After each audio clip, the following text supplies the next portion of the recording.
kohtume maalikunstnik Kalev Mark Kostabi teostel justkui Dali, Teširiko või Magritiga, kuid siiski vaid talle omases vormis.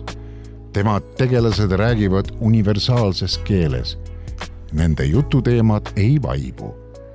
See Kostabi loomingulisse kuldaega kuuluv mosaiigina kokku pandud teos mõtlikest portreedest loob varju ja valgusega mängides põneva, sõna otseses mõttes arutlema ärgitava teose. Millise jututeema soovid valida täna? Aga homme? Ning kas vastajaks on figuur kübaraga või hoopis keegi teine?